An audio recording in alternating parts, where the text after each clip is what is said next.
Congratulations, Billy. Hey, Brian. Thank you. It's awesome. Yeah. I just wondered, back when you were on the ballot for the first time, even the second time, your vote totals were real low. How did you handle that? And how was this 10-year ride sort of worn on you, and then to get in on the very last time? Well, at first, I didn't know how to handle it because I didn't have any experience, and I think Baggy and Biz were just going through it, and so them getting them kind of helping me through it. I also think that Reed Ryan was a big asset, kind of letting me know that this is how it's going to work. Jesus Ortiz was huge for me, just saying that at the early start that we had a lot of people on the ballot that with Bonds and Clemens and guys like that were going to take up some space. So just being patient, which is, I mean, I'm obviously anybody that knows me well knows that I'm very impatient, but I think as the road went, got closer to this point in time, uh, you know, uh, there was times where I was very optimistic, but like last year, missing out, and then the hype of everybody saying that no one's ever missed out when they've gotten this close. I mean, waiting on that other shoe to fall. It's not been an easy 10 years to sit here and swallow a lot of the things that you have to swallow. But the only thing that I thought that I did well was I didn't blow a save for 10 years. So I thought that might have had an input on being able to get into this. Congratulations, Billy. Hey, thanks, David. I appreciate it. Yeah. Uh, is there anything about the process that you would suggest changing? It seems like it would be difficult for um, anybody to go through 10 years, but and maybe nothing that can be done about that. But is there anything about it that you would suggest be done differently? Well, I think I'm not a veteran in this. I wouldn't even know where to begin. I think it's always going to be a difficult thing, and I think for me, I mean, and where I was at my career, I think I think it's always going to be hard for an athlete to deal with being with that constructive criticism. That's what we were pretty much groomed on through our careers, and I think when you start dealing with character and things that you can't control. I think that's the toughest part. But it's not an unbiased process. I'd love to say that it is, but it's not an unbiased process. But in a day and age where we have so much more, I guess you can look at the numbers a little deeper. It's difficult. I don't know if you can do those things. And for me, I'm an emotional person anyway, as anybody that's ever met me. So these things touch home. They're a little bit more personal when you come up the way I did. So I don't know if it's some guys handle it really well and some guys don't. And for me, I'm just happy that it's over. Thank you, Billy. Hi, Billy. Hey, Congratulations. Matt.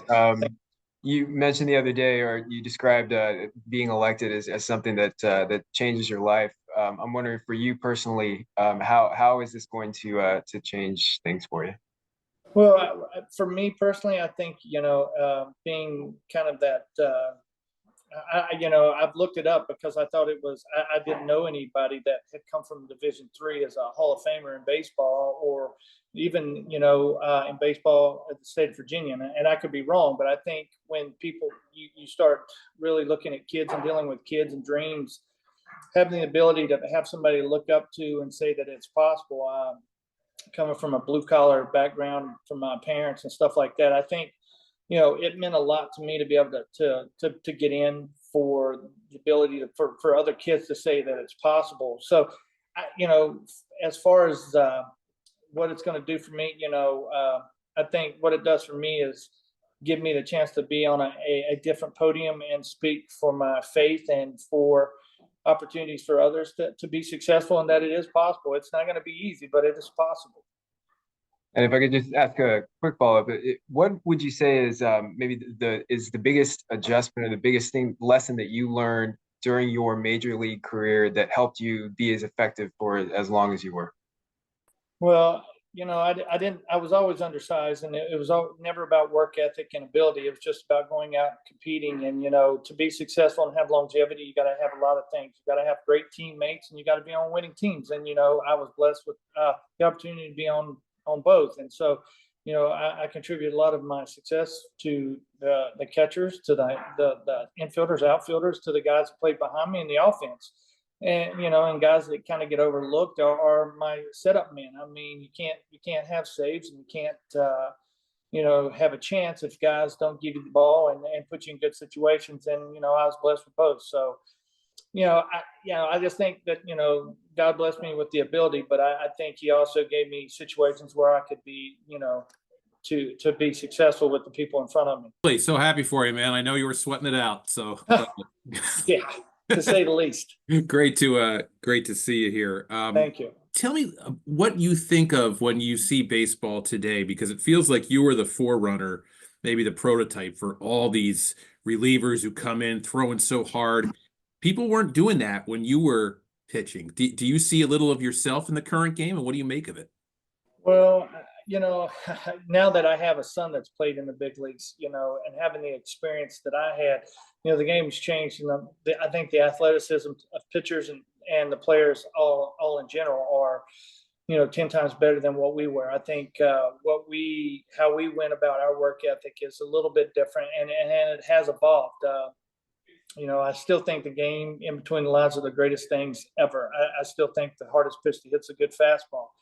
It is different. It is a little bit more. I think pitching has become a little bit different because when I was coming up, you had to know the umpires, and you can know their strike zones, and you could pitch and that. But and you probably got a ball or two off the edge at times. But I think now you have it's a little bit stricter. And so I think a guy, and I always go back to Garrett Cole, because I got to sit behind home plate and watch a guy like him who was so dominant. And there's so much comes into play, but I still think the game's the greatest game in the world, and that it's still tough as our pitchers are showing that a lot of the batting averages in baseball have went down, and strikeouts are up, and things like that. So I still think it's the greatest game, but it's an evolution, just like when Goose played, and then Eck came in, and then Hoffy, and all these guys who came in that way. There's an evolution to this growth, and for us, I think it's just natural. Now the guys that go out on the mound and throw 100, 105, they just it's everybody's 6'4" or better. So I mean, the days of seeing a Billy Wagner, Roy Oswalt walk out there and do things, I think you may see that every once in a while, but it's a different game at some point. Physicality, especially. Thanks, man. Hey, Billy, if you look at all the relievers, you're the first lefty reliever to finally get in the Hall. Did you notice that? Then what does that mean to you? Well, it means a lot, but I tell you, I can't think of anybody. It's a blessing and everything, but I know that Franco was, a trend center for me, and being the same stature, the same role. He was a great role model for me. We spoke often going through our careers and stuff like that. But everything that I've been able to do has been a blessing, and I think that. To look back and see that I'm maybe the first lefty reliever, but maybe even, the first Division III, the first guy from state of Virginia to get in the Hall of Fame as a baseball player. Those are things that are, meaningful. I mean, it's like CC said, being a black ace. I mean, those are things that, are a driving force. And so you carry a lot of that on your back when you're going through this process. Thank you. Congratulations for making it. Thank you. I appreciate it. Congratulations, Billy. Thank you, sir. You had only a short time with the Red Sox towards the end of your career. What do you remember about those days? Well, I tell you, I didn't have nearly as much stress because I had Papelbon behind me, and all I had to go out there and do was throw a little bit. And if I could keep the ball, get him the ball, then most of the time there's going to be a win. But, Boston's always played was very impactful to me because it was the first place that I'd ever seen a big league game. I was in the Cape Cod League and given the opportunity to go watch a game. And so in that point, I got to see a fellow alumni from Ferrum, Darrell Irvine, pitch in that game. So, there's a lot of memories and a lot of things that Boston brings back to me. And when you walk up through the tunnel and you see the green monster for the first time, I mean, it puts you in awe. But now when you step out there on the field as a player, it just takes you back to when you're a kid. So, being able to throw to Veritech and see that, here, Caroline in the seventh inning, there's a lot of memories and a lot of things that come in, and seeing Poppy and, Dustin and these guys go out there and compete the way they do and be champions, the great role models. And they were, it was fun to have that opportunity to be with them. Thank you. Billy, congratulations. There has been this tremendous level of growing support for you from the great city of Houston, whether that's your former teammates, the organization, the great fans. What has that meant to you as so many people here have wanted this wait to end for you so you could take your rightful place in the Hall of Fame? Well, I mean, I think the hardest thing is when you live in the state of Virginia, and then you played in Houston, you don't feel quite as much love when you're not around. The good thing is seeing Bagwell and Bijou, talking to those guys, Lance, and a lot of my teammates like Roy. I mean, I've always felt that they were very much behind me and excited. So, I think my teammates made me feel, excited about, this opportunity. And I know, talking to Baggy and guys like him, he was behind me 1,000%. He's always been one of my biggest supporters. So I knew that he was behind this and excited about this moment. Hi, Billy. Congratulations. Thank you. If I could just ask, what do you remember most about your Mets tenure, and what did that mean to your career? Well, I tell you, I joined the Mets because I knew that going through New York would be one way to try to get to the Hall of Fame, man. And it wasn't going to be easy when you got the greatest reliever, closer, across town. So, but I also knew that the environment of New York, coming from a small town, was going to be difficult. And I think the Wilpons did a great job protecting me and my family with understanding what we were up against. And but when I came in and I joined that team of Beltran and Delgado and LaDuca and Valentin and I mean a who's who smorgasbord of great players. There was a lot of excitement, and learning how to deal with the media was always going to be something that I was going to struggle with because of not being probably the most polished person in the world, always playing with their heart on their sleeve. So,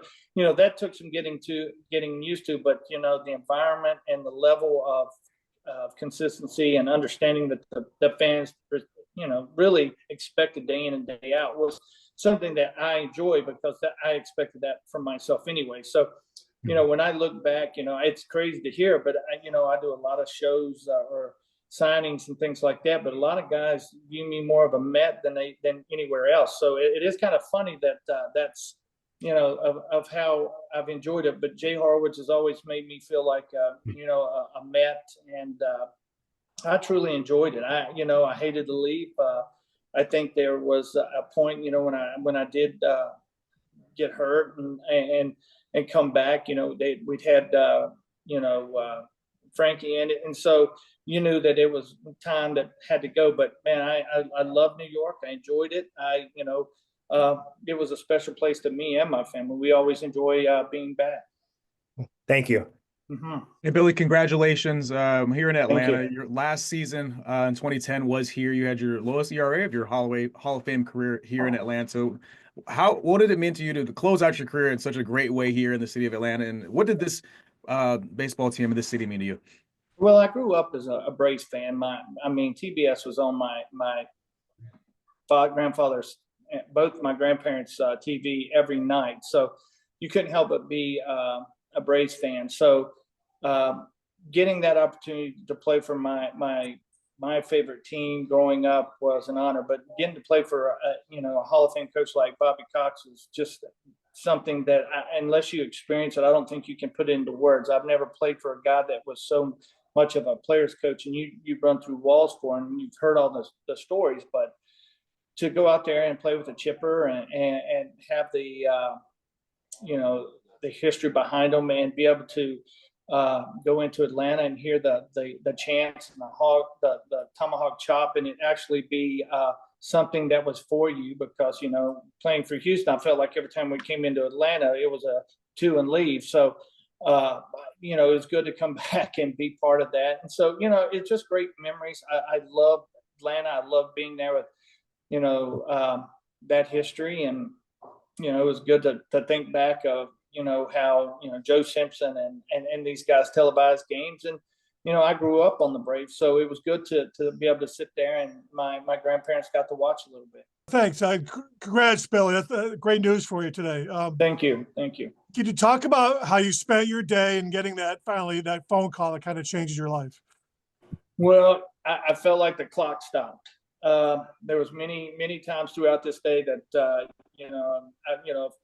the emotions were running high, and trying to keep myself busy. And the blessing that I had was my family was here.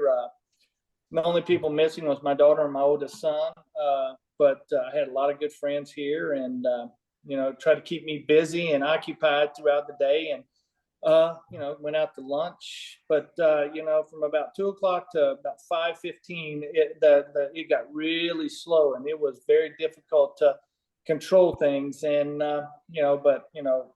my family's been huge for me my whole life, and so this day is really a celebration for all of us that got through this process. And now I can finally eat a little bit today and enjoy the itineraries for the next couple of days. And have you ever been to Cooperstown before? I have not. I played in Oneonta when I was with the Astros, but my dad has been there a few times, and he raves about it. So I know I'm looking forward to it. Thanks a lot. Thank you. Certainly, yeah. Thank you very much. Billy, I just wondered what your thoughts were when you came up to the majors. You were going to be a reliever. I know you did some starting pitching. When you heard that news, how did you feel about that? Were you happy about that? Absolutely. It's like carrying the beer bag for 2 years and being happy that you get to carry that because you're in the big leagues. I honestly could care less what I was told to do and how to do it. I was going to be a starter when I came up. One of my closest friends, Donnie Wall, was having a great year, and he was 4-0 at the time. Came up, they released Greg Swindell.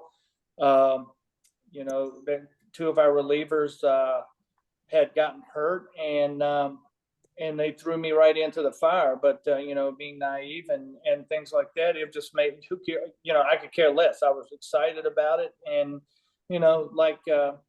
like I've said before, I would have done anything to be in the big leagues. It's the greatest experience in the world to be there and walk on the plane with Jeff Bagwell and Craig Biggio and guys like that. And so if they wanted me to carry the water cooler, I'd have done that too.